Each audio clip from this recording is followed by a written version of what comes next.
নমস্কার। ঠাকুরমা স্বামীজি গুরুদেবের শ্রীচরণে প্রণাম জানাই। আজ কথামৃত থেকেই কিছুটা অংশ পড়ে শোনাচ্ছি।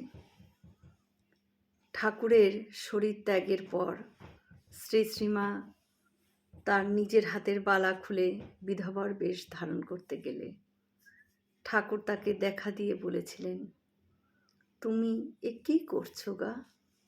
আমি কোথায় গেছি? কেবল এ ঘর আর ও ঘর বই তো নয়। স্বামী বিবেকানন্দ জীবনের সমস্ত অবস্থায় অলক্ষ্যে সর্বদা ঠাকুরের সহচর্য লাভ করেছিলেন। ঠাকুরের পার্ষদ এবং ভক্তদের অনেকেই এমন কথা নানাভাবে বলে গেছেন।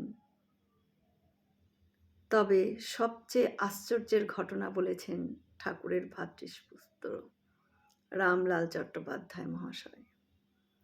তিনি ঠাকুরের মহাসমাধির পর দক্ষিণেশ্বরের মন্দিরেই কাজকর্ম করতেন।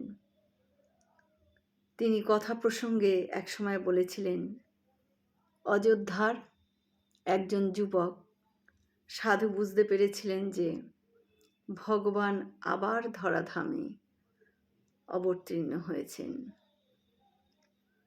তিনি তাকে দেখবার জন্য অযোধ্যা হতে পদব্রজে রওনা হলেন।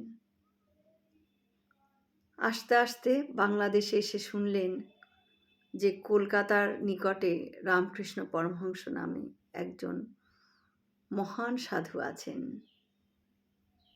সন্ধান করে তিনি দক্ষিণেশ্বরে এসে উপস্থিত হলেন। এসেই জিজ্ঞাসা করলেন, রামকৃষ্ণ পরমহংসদেব কোথায়? কালীবাড়ির লোক তাকে বললেন যে এই কয়েকদিন হলো তিনি শরীর ত্যাগ করেছেন। এই কথা শুনে সাধুটি বললেন, हम इतना तकलीफ करके अयोध्या से उनको वास्ते पैदल आए है और वो शरीर छोड़ दिया। এই বলে খুব খুব কাঁদতে লাগলেন সাধুটি। ওকে কালীবাড়ির সদাব্রত হয়ে ভিক্ষা গ্রহণের জন্য অনুরোধ করা হলো। তিনি কিন্তু কিচ্ছু না খেয়ে 2-3 দিন পঞ্চবটিতে পড়ে রইলেন। এ সময় একদিন রাতে তিনি দেখেন নহবতের পাশে বকুলতলার ঘাট থেকে ঠাকুর গঙ্গা থেকে উঠে আসছেন এবং তাকে বলছেন, তুই এতদিন খাসনি, এই পায়েস এনেছি, এখনই খা। এই বলে তাকে খাওয়ালেনও পায়েস। তারপর তিনি অদৃশ্য হয়ে গেলেন। পরদিন সকালে আমি পঞ্চবটিতে গিয়ে দেখি সাধুটির খুব আনন্দ। জিজ্ঞাসা করলুম, তুমি এতদিন বিমর্ষ ছিলে, হঠাৎ তোমার এত আনন্দ, কি কারণের?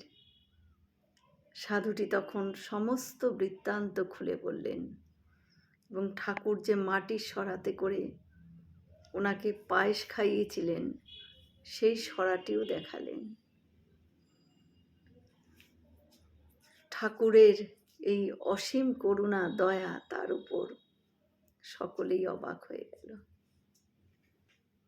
জয় শ্রী রামকৃষ্ণ।